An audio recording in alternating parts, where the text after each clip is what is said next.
YDSC में हमने एक तो रिजल्टेंट एम्पलीट्यूड फाइंड किया, R equals to square root of a square plus b square plus 2ab cos phi, और दूसरा रिजल्टेंट इंटेंसिटी फाइंड करी, that was I1 plus I2 plus 2, या इसको बाद में देखते हैं। मान लीजिए कि a और b दोनों बराबर हैं, तो ऐसी वेव सुपर इम्पोज हो रही है जिन वेव्स का एम्पलीट्यूड बराबर है, राइट। अगर a और b दोनों बराबर होंगे तो r क्या बनेगा, कोई डायरेक्ट बता सकते हैं? 2a cos phi by 2 बनेगा। कैसे देखना, स्क्वायर रूट ऑफ, जैसे दो वेक्टर्स का मैग्नीट्यूड अगर बराबर होगा तो उनका रिजल्टेंट होता है 2a cos theta by 2, so it will be a square plus a square, again b की जगह भी a लिखा, plus twice of a square, a into cos phi. It means that r equal to square root of a square plus a square हो गया 2a square, 1 plus cos phi, ठीक है। 1 plus cos theta होता है 2 cos square theta by 2, या ऐसे है actual formula, 1 plus cos 2 theta is equal to twice of cos square theta. तो इसको अगर मैं ऐसे लिखूं, it will be written like this. It means that r equals to square root of 2a square into 1 plus cos phi है, ये बनेगा twice of cos square phi by 2। So r कितना आ गया, 2 into 2 is 2 square, a का भी square है, cos square phi by 2 whole square हो गया, और जब ये होल स्क्वायर हो गया स्क्वायर एंड रूट कैंसिल करके r आ जाएगा आपके पास 2a cos phi by 2। That's all. Similarly पहले देख लो, उसके बाद आप करना, इसको मैं टाइम दूंगा। हमारे पास रिजल्टेंट जो इंटेंसिटी आई है, it is equal to I1 I1 plus I2 plus 2 root I1 I2 cos phi। मुझे बताओ, अगर I1 और I2 दोनों बराबर हैं, दोनों को I1 के बराबर लिख देना, तब I कितना बनेगा। चलो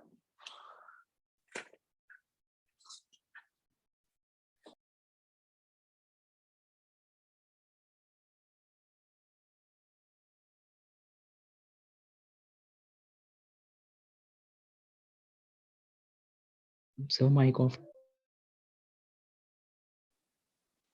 ठीक है, and cos phi,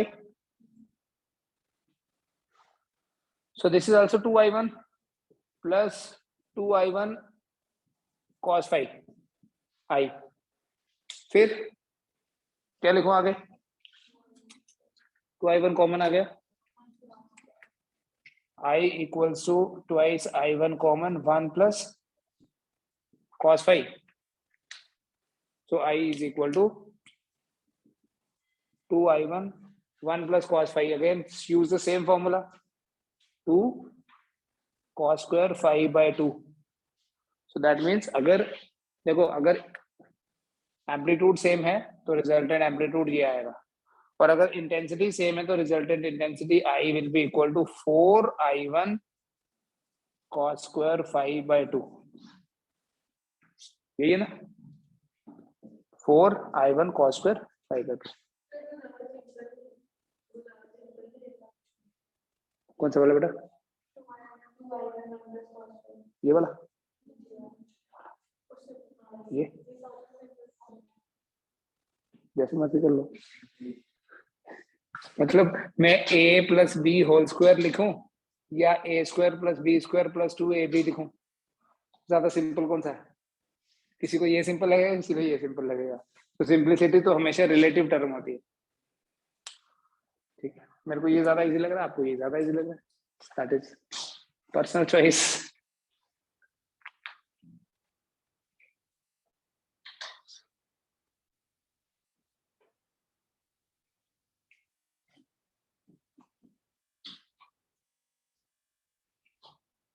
देखो बेटा, जो इंटेंसिटी है, इंटेंसिटी डायरेक्टली प्रोपोर्शनल है to the square of amplitude. पहली वाली जो स्लिट थी हमारे पास, उसमें से जो लाइट निकल रही है, अगर उसकी इंटेंसिटी I1 है, तो I1 किसके डायरेक्टली प्रोपोर्शनल है? कल पे बताया था, a स्क्वायर। I2 किसके डायरेक्टली प्रोपोर्शनल है? तो अगर आपको I1 by I2 पता करना है, that would be a by b whole square. इस पे बेस क्वेश्चंस भी दूंगा आज। Also, if W1 and W2 are the widths of two slits, then I1 is directly proportional to W1. जितनी width ज्यादा होगी उतनी ही इंटेंसिटी ज्यादा होगी। I2 जो है W2 के proportional, which means I1 by I2 is also equal to W1 by W2. दोनों स्टेटमेंट्स को बेटा कंबाइन कर लीजिए, so you can get I1 by I2, W1 by W2, A by B whole square.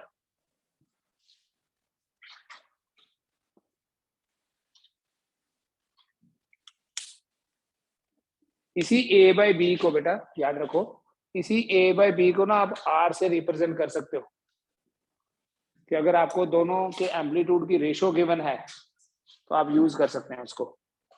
उसी का square करोगे उस ratio का, तो I1 by I2 आ जाएगा, जैसे एक क्वेश्चन दे रहा हूं।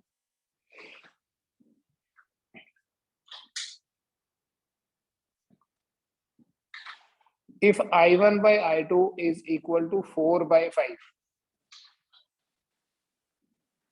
I1 by I2 is 4 by 5, I1 by I2 लिखा मैंने, not A by B, then I max by I min कितना होगा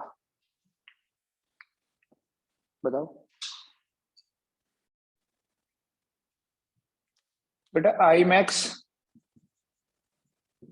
I min रेशो जो है इट इज इक्वल टू, आपको पता है, root of I1 plus root of I2 divided by root I1 minus root I2 whole square. ये तो हमने कल पढ़ा।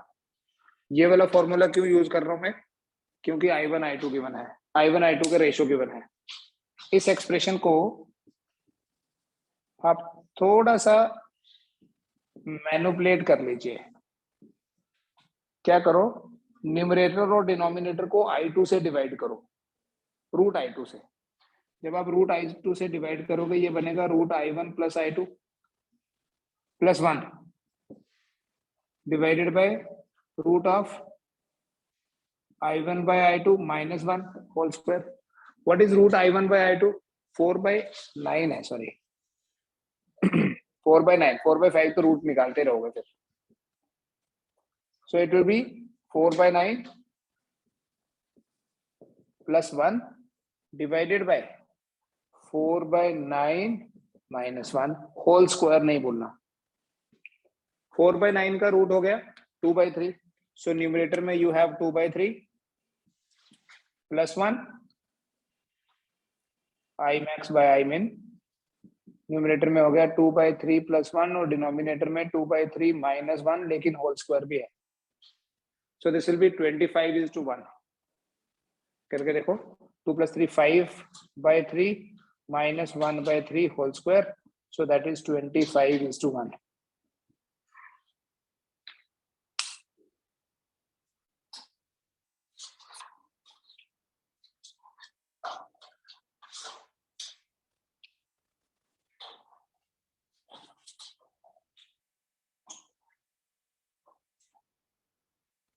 ठीक है, यहाँ I1 by I2 दिया था। अब अगर यही क्वेश्चन है, I1 by I2 की जगह दिया है if A by B equals to 3 by 5, अगर A और B की जो रेशो है 3 by 5 है, तो same question I max by I min कितना होगा? If A by B is 3 by 5, what is I max by I?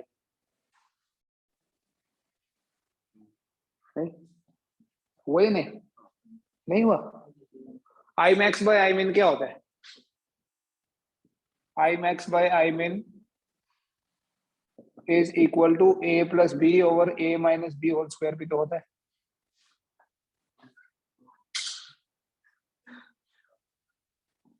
That is equal to a by b plus 1 over a by b minus 1 whole square. So a by b is 3 by 5. So 3 by 5 plus 1 and 3 by 5 minus 1 whole square. So it is going to be 8 by 2 minus कर दो जाए. 3 plus 5, 3 minus 5. Denominator तो 5 ही है. So minus 4 square equal to 16:1.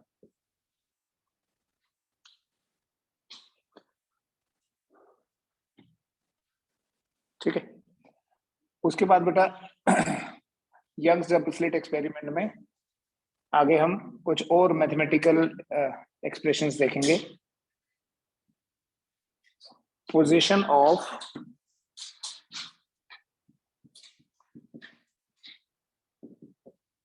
interference fringes. So let us discuss the position of interference fringes. जो ये interference pattern बनता है screen के ऊपर, उसमें ब्राइटर बैंड और डार्कर बैंड की लोकेशन कैसे हमें पता चलेगी, कैसे हमें पता चलेगा कहाँ ब्राइटर और कहाँ डार्कर बैंड बनेगा. ठीक है. देखो इसको एक्सपेरिमेंटल सेटअप फिर से बनाना है. ठीक है. We start from this double slit, क्योंकि इंटरफेरेंस तो इसके बाद ही हुई. ये स्लिट है S1, ये स्लिट है S2. ये दोनों स्लिट्स जो हैं ये इसके रिस्पेक्ट में सिमेट्रिक हैं. नॉर्मल जो हमारा एक्सपेरिमेंटल सेटअप है मींस जितना डिस्टेंस ये है उतना ही डिस्टेंस ये है. जब लाइट यहाँ पहुंचेगी तभी लाइट यहाँ भी पहुंचेगी. राइट. तो यहां से लाइट जो स्प्रेड होके स्क्रीन के सेंटर पे आई, सेम टाइम पे चली, स्क्रीन के सेंटर पे आई, मतलब सेम डिस्टेंस ट्रेवल किया होगा. जितना डिस्टेंस S1O है उतना ही डिस्टेंस S2O है. तो अगर S1 से यहाँ क्रेस्ट पहुंची है, S2 से भी यहाँ क्रेस्ट ही पहुंचेगी. So at the centre of screen हमेशा एक ब्राइटर बैंड बनेगा. ठीक है. At the centre of screen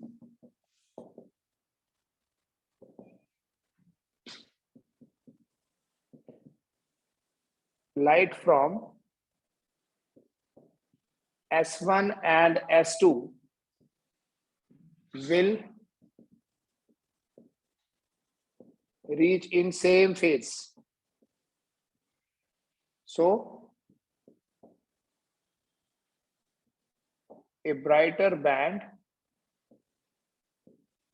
will be formed.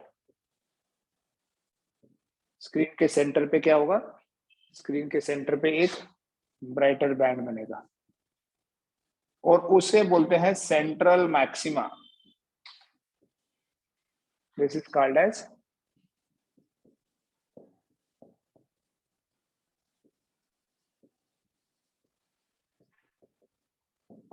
This is known as central maxima. Screen के सेंटर पे हमेशा ब्राइटनेस मैक्सिमम होगी, स्क्रीन के सेंटर पे हमेशा ब्राइटर बैंड ही बनेगा.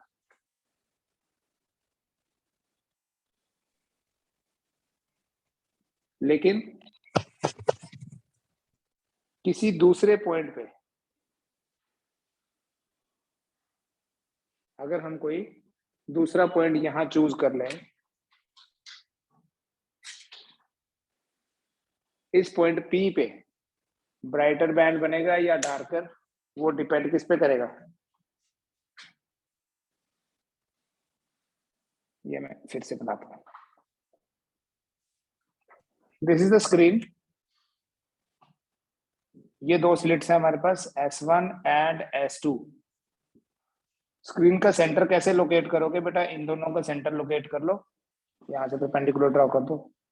जो भी लाइट एक्चुअली वेव है S1 पे आ रही है, S1 से आ रही है, S2 से आ रही है, they will reach in same phase, so a brighter band will be formed.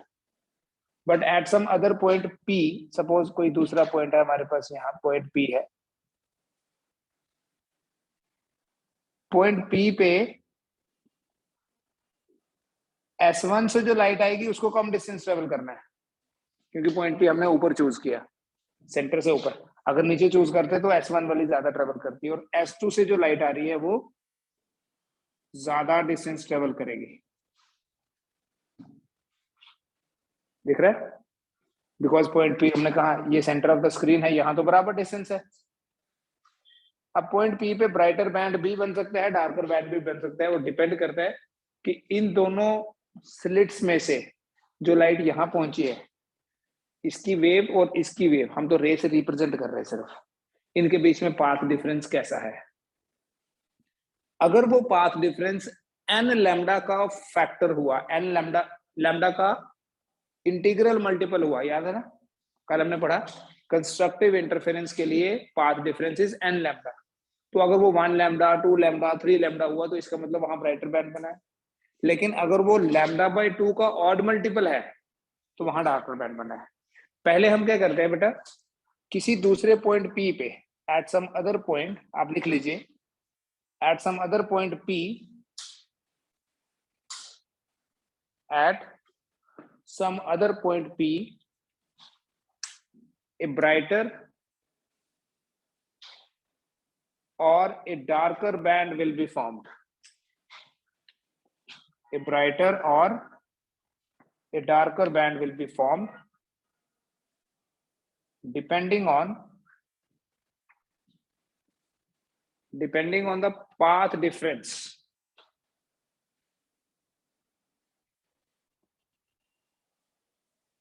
Depending on the path difference between the waves, depending on the path difference between the waves reaching point P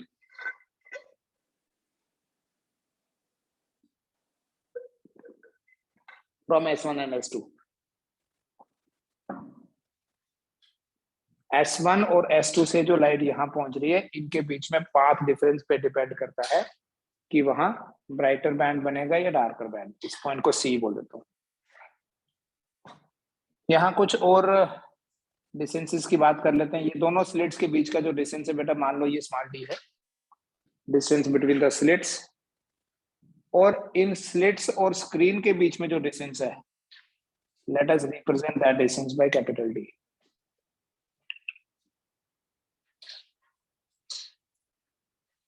ठीक है, small d is distance between the slits, capital D is distance between slits and the screen। बेटा अगर मैं यहां से थोड़ा geometrically देखना इस चीज को, अगर मैं यहां से एक परपेंडिकुलर ड्रॉ करूं, कैन आई से this is the extra path जो इधर से लाइट गई है उसने ट्रेवल किया। इसके बाद S1P और NP बराबर है, ठीक है, if it is a perpendicular है। So from S1 draw a perpendicular on S2P, then the path difference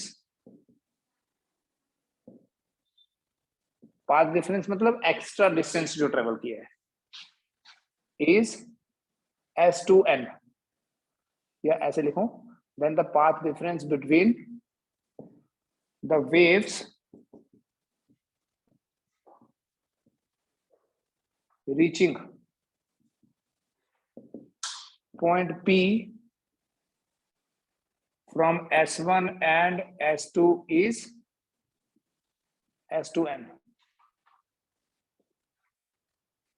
path difference कितना है उन वेव्स के बीच में जो पॉइंट P पे पहुंच रही हैं from S1 S2, this path difference is S2N। मतलब हमें यही पाथ डिफरेंस पहले तो कैलकुलेट करना पड़ेगा। ठीक है, पॉइंट O पे जब हमारा कंसंट्रेशन है तो C से O तक एक लाइन बना लो। Now we have shifted our concentration to point P because हम किसी दूसरे पॉइंट पे भी देखना चाहते हैं पाथ डिफरेंस कितना है। बिकॉज बेसिकली क्या है, हमने इंटरफेरेंस पैटर्न में क्या देखा, ब्राइटर बैंड सिर्फ यहां नहीं बना है, it is formed on both side of the central maxima.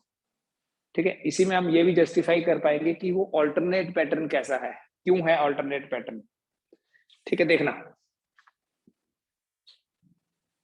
अगर ये वाला एंगल थीटा है तो बेटा ये वाला एंगल भी थीटा होगा, ये वाला जो यहां बन रहा है. say it like this also. This is also theta. If this is theta, this is also theta. कैसे? कोई जरूरत नहीं है प्रूव करने की, देखना है, मैं आपको इसका एग्जांपल देता हूं. ऐसे देखिए, ये S1, ये S2, ये सेंटर C और ये है पॉइंट O पे हमारी कंसंट्रेशन, लाइक दिस. ठीक है, S1 S2 point O. Now I shift it like this. जितना इसको शिफ्ट करूंगा उतना ही तो ये शिफ्ट हो रहा है, समझो ध्यान से. ये ऐसे है, नाउ ये बना दिया परपेंडिकुलर, तो ये वाली तो भी ऐसे शिफ्ट होगी ना. मींस जितना मैंने इसको इधर शिफ्ट किया ये भी उधर शिफ्ट हो जाएगा सेम. ये ऐसे देखो, ये वर्टिकल है और ये horizontal. Now I start turning, when this becomes horizontal, this becomes vertical. तो इसका मतलब अगर ये 90 से टर्न करता हूं तो ये भी 90 से टर्न हो जाता है. तो ये अगर थीटा से टर्न किया तो ये भी थीटा से टर्न होगा. प्रूव करने की जरूरत ही नहीं है. ठीक है, डायरेक्टली यहां लिख सकते हैं. ये जो डिस्टेंस है बेटा, लेट अस से this distance is x. x या y कुछ भी लिख लो, वेरिएबल होगा वो.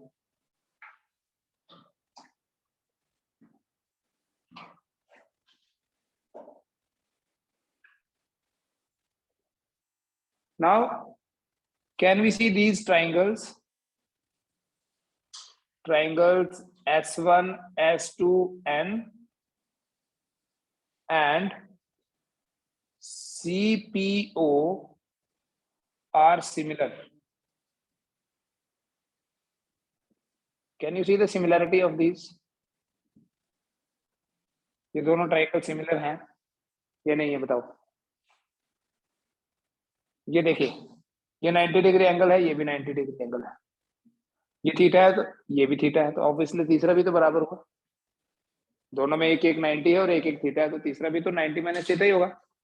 ठीक है. Now when we have similar triangles में कॉरस्पॉन्डिंग साइड्स की रेशियो जो है वो बराबर रहती है. ठीक है, ध्यान से देखना, अभी लिखना बंद कर दीजिए चाहे आप.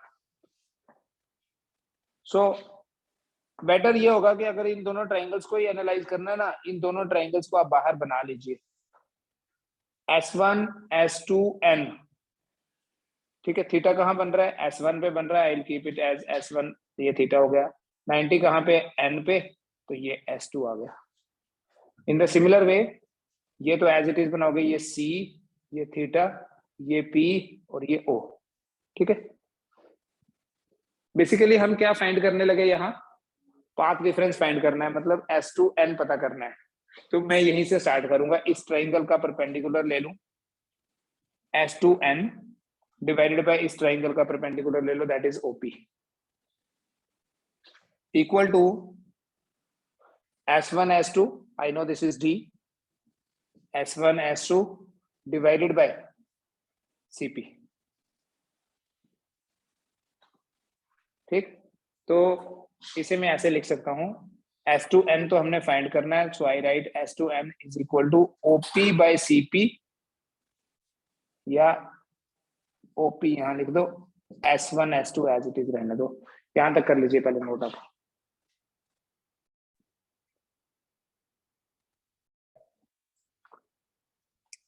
S2N कितना हो गया बेटा? स्मॉल d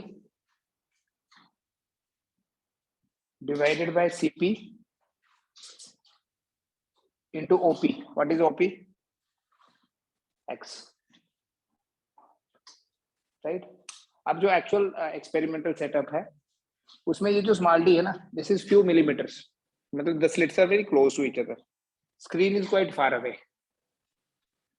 राइट, तो यहां हम उसको एज ए केस लिख देंगे. If the screen is very far away from the slits, then बेटा जो CP होगा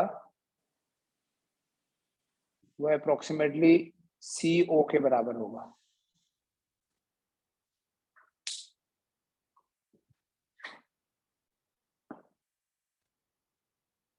Cp is approximately equal to, ये Cp है। इमेजिन करो ये स्क्रीन बड़ी दूर है और ये बिल्कुल पास पास है, तो ये वाला डिस्टेंस और ये वाला डिस्टेंस अप्रोक्सीमेटली बराबर ही होंगे। So this is equal to CO, that is taken as D. Therefore S2n कितना हो गया बेटा? X into small d divided by capital D. X क्या है? पॉइंट P की पोजीशन है with reference to center of the screen. तो ये X कितना आ गया? सॉरी S2n कितना आ गया? पाथ डिफरेंस कितना आ गया? X d by D. अब देखो कंस्ट्रक्टिव इंटरफेरेंस के लिए ये पाथ डिफरेंस कितना था? n lambda for constructive interference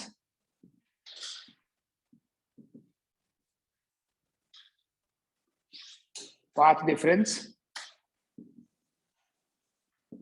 is equal to n lambda.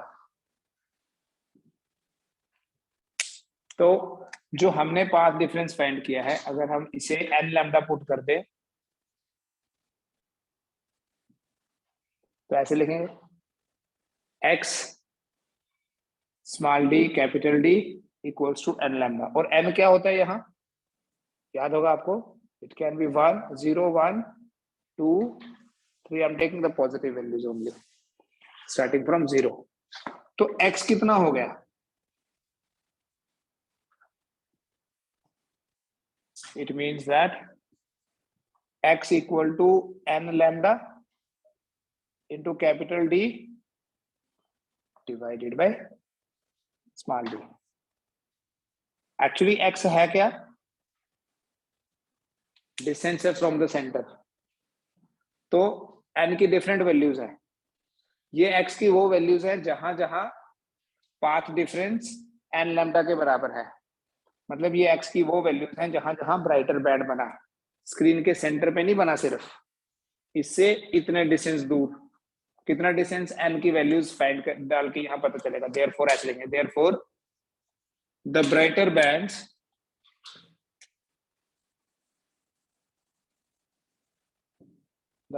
Bands are formed at x equal to n की वैल्यू 0 पुट कर दूं बेटा यहाँ, तो x equal to 0। x equal to 0 basically कौन सा पॉइंट है? स्क्रीन का सेंटर, वहां तो ब्राइटर बैंड है ही है। दूसरा ब्राइटर बैंड कहां बनेगा? जब आप n की वैल्यू 1 पुट करोगे, it will be lambda d by d। तीसरा ब्राइटर बैंड कहां बनेगा? Twice of lambda d by d। Fourth वाला कहां बनेगा? ये सेंटर वाला है, ये फर्स्ट, ये सेकंड, अभी थर्ड बनेगा यहां। ठीक है, सो ऑन। तो ये आपके पास ब्राइटर बैंड्स की पोजीशंस आ गई with reference to centre of the screen. तो पहला ब्राइटर बैंड तो स्क्रीन के सेंटर पे बना, दूसरा यहाँ, या इसको बोलेंगे सेंट्रल, इसको बोलेंगे फर्स्ट, ये सेकंड और ये third. This is easy to remember, right? अब ये लैम्डा डी बाई डी कैसे पता चलेगा? कैसे पता चलेगा कि कहां कहां बना है? बेटा जो हम लाइट का सोर्स यूज करेंगे उसकी वेवलेंथ हमें पता है। जो हमने एक्सपेरिमेंटल सेटअप यूज किया उसमें स्मॉल डी भी पता है, कितना डिस्टेंस रखा दोनों स्लिट्स के बीच में, और capital D is also known. मान लो ये lambda D by D values put करके कुछ वैल्यू आ जाती, जैसे ए, कितना आ गया lambda D by D? A centimetre, millimetre या किलोमीटर, कुछ भी, किलोमीटर में तो नहीं होता है, मिलीमीटर या सेंटीमीटर में होगा। तो पहला ब्राइटर बैंड स्क्रीन के सेंटर पे बना, दूसरा ए सेंटीमीटर ऊपर और नीचे भी बन सकता है, तीसरा 2a पे, और चौथा राइट 3a पे। अभी डार्कर बैंड की पोजीशन देखेंगे। ब्राइटर बैंड के लिए पता चल गया, for destructive interference, for destructive interference path difference is 2n-1 lambda by 2। याद है n की वैल्यू हमने क्या ली? 1 2 3। तो इसको भी आप जो हमने ज्योमेट्रिकली कैलकुलेट किया है उसके साथ रिलेट कर दो, we write therefore x into small d divided by capital D equal to 2n minus 1 lambda by 2, which means x is equal to 2n minus 1 lambda into capital T divided by twice of D. यहां आ जाना इसके बाद।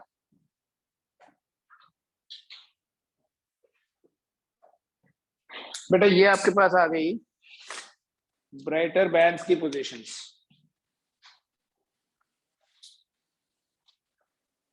right?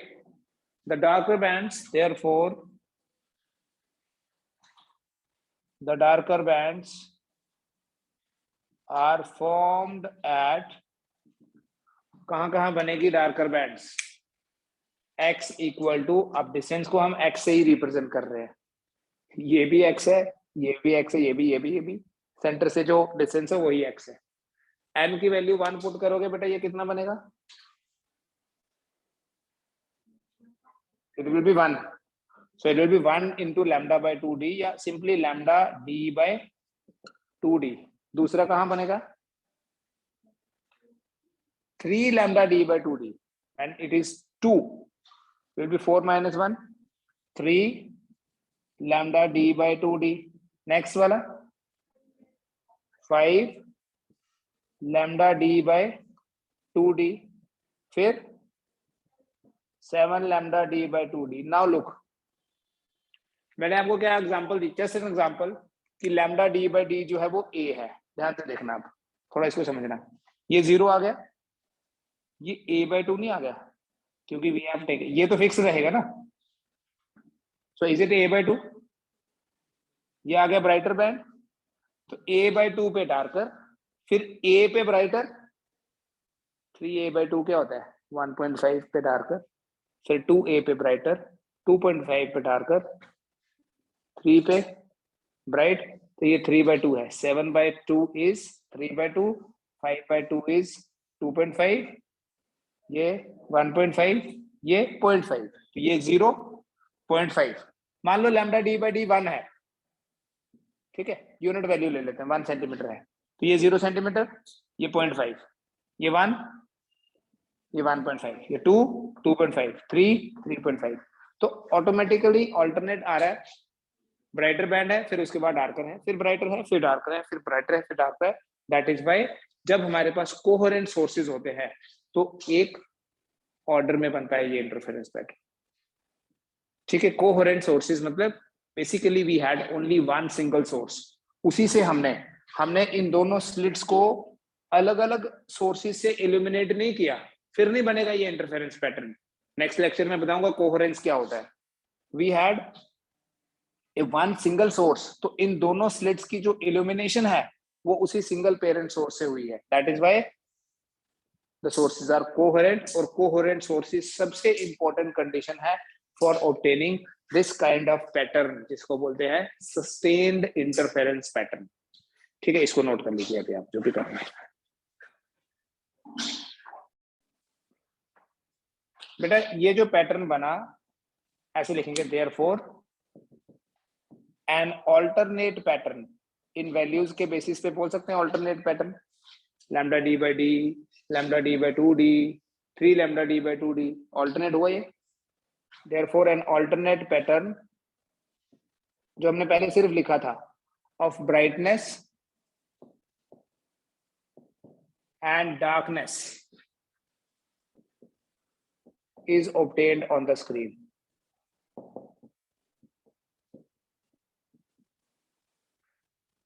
बेटा इस alternate pattern को क्या बोलते हैं? इंटरफेरेंस पैटर्न, और इन इंटरफेरेंस बैंड्स को फ्रिंजेस बोलते हैं। तो ये देखो, ये एक ब्राइटर फ्रिंज है, ये एक ब्राइटर फ्रिंज है, इसके बीच में ये डार्कर फ्रिंज है, फिर ये दो डार्कर है, इनके बीच में क्या है? ये 0.5, ये 1.5, इनके बीच में ये है। दो ब्राइटर बैंड्स के बीच में एक डार्कर बैंड है और दो डार्कर के बीच में एक, that is why we call as a alternate pattern. तो फ्रिंज विड्थ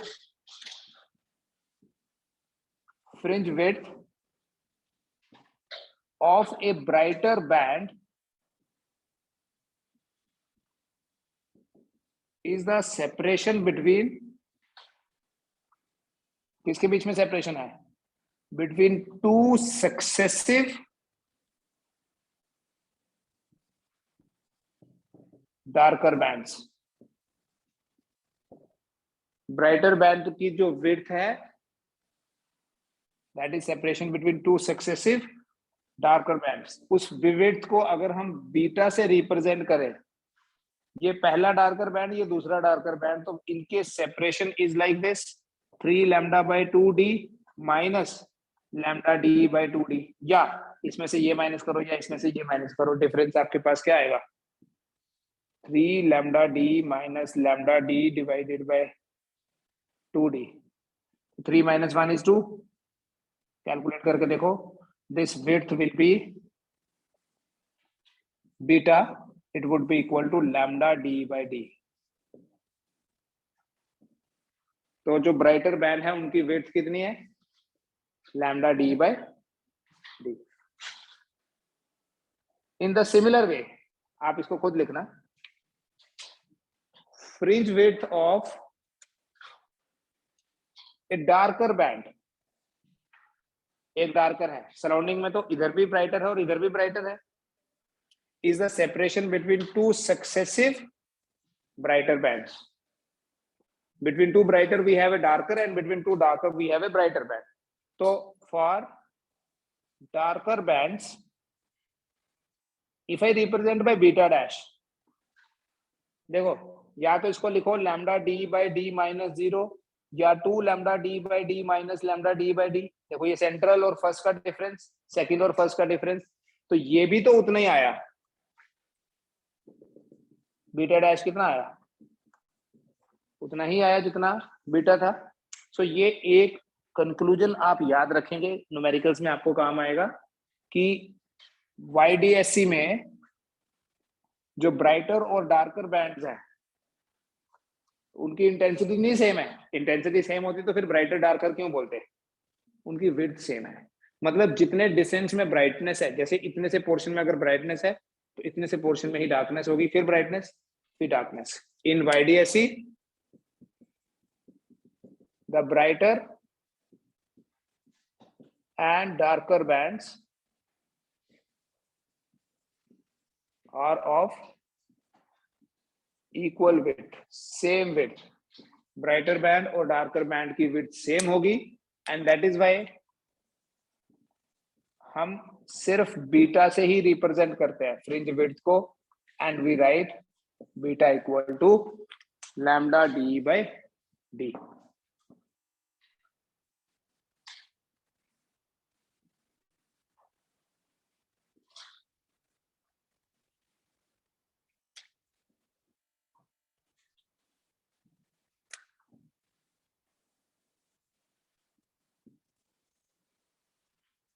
ठीक.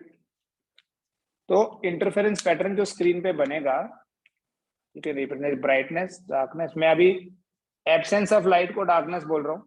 जहां आपको ये एम्पलीट्यूड दिख रहा है, ये हमारे पास सेंट्रल मैक्सिमा आया, इसको बोलेंगे ब्राइटनेस. ये डार्कनेस है. फिर bright, then dark, then bright, and it is on both sides, dark bright. ये जो ये देखो, ये है बीटा और ये है बीटा डैश, और ये पूरी स्क्रीन पे बनेगा. पूरी स्क्रीन पे मतलब जहां जहां लाइट पहुंच रही है from S1 and S2. YDSC में these fringes are of equal width. somehow अगर हम ये बीटा कैलकुलेट कर लें, ग्राफ से करते हैं बेसिकली, जब आप प्रैक्टिकल करेंगे ना, ये वाला इंटरफेरेंस का प्रैक्टिकल भी किया जा सकता है. वी कैन सी कि ये वाली विड्थ कितनी है. ठीक है, ग्राफ पेपर से या स्केल से, नॉर्मल स्केल से भी.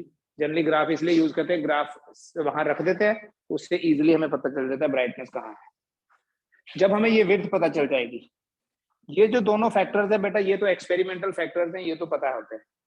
हम लैम्डा फाइंड कर सकते हैं. हम ये पता कर सकते हैं कि जो हमने लाइट का सोर्स यूज किया उसकी वेवलेंथ कितनी है. एक्सपेरिमेंटल बेनिफिट ये है, we can determine determination of wavelength of light by measuring fringe width.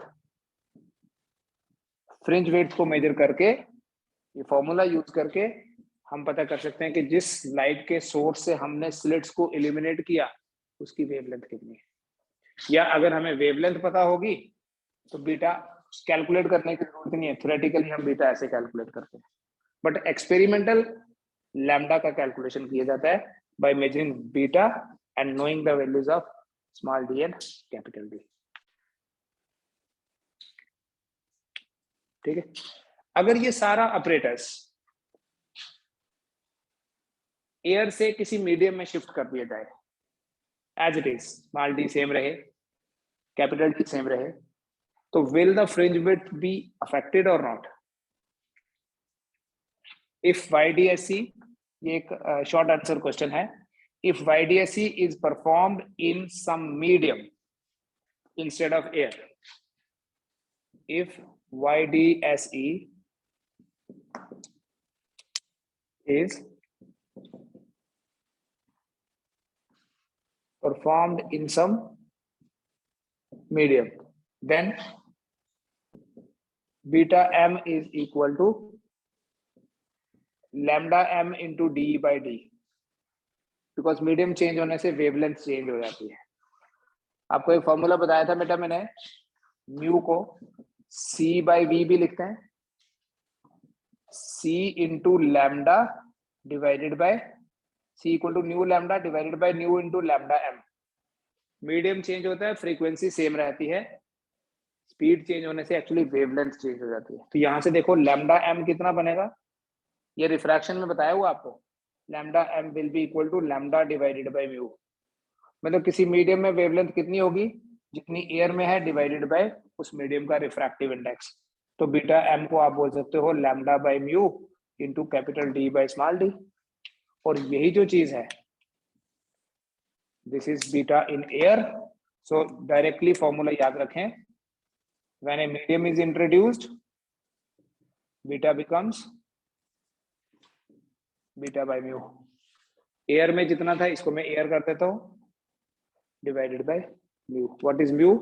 Refractive index of the medium, जिसमें भी हमने YDSC को डिप किया है पूरा। तो अगर एक्सपेरिमेंटल सेटअप एयर से मीडियम में चेंज किया जाए, वेवलेंथ चेंज हो जाएगी, वेवलेंथ चेंज होने से फ्रिंज विड्थ विल चेंज। ठीक है, या ऐसा क्वेश्चन भी कॉन्सेप्चुअली पूछा जा सकता है, अगर हम व्हाइट लाइट को यूज करते हैं इंस्टेड ऑफ मोनोक्रोमेटिक लाइट, अगर हम व्हाइट लाइट को यूज करेंगे तो कैसे पता चलेगा, देखने से कैसे पता चल जाएगा कि किसकी विड्थ ज्यादा और किसकी कम है, बिना देखे, सॉरी, थ्योरेटिकली। ये जो फ्रिंज विड्थ है ये डायरेक्टली प्रोपोर्शनल टू लैम्डा होती है। व्हाइट लाइट में तो बहुत सारी वेवलेंथ है, रेड सबसे ज्यादा मैक्सिमम वेवलेंथ रेड की है, तो रेड फ्रिंज जो बनेगा ना उसकी विड्थ सबसे ज्यादा होगी, और जो वायलेट फ्रिंज होगा उसकी विड्थ सबसे कम होगी, क्योंकि fringe width in a given medium, fringe width is directly proportional to lambda. ठीक है, दैट्स ऑल फॉर टुडे। इस पे बेस कुछ क्वेश्चंस दे देता हूं मैं आपको कल करने के लिए। ठीक है, will continue with the same day after tomorrow. Thank you.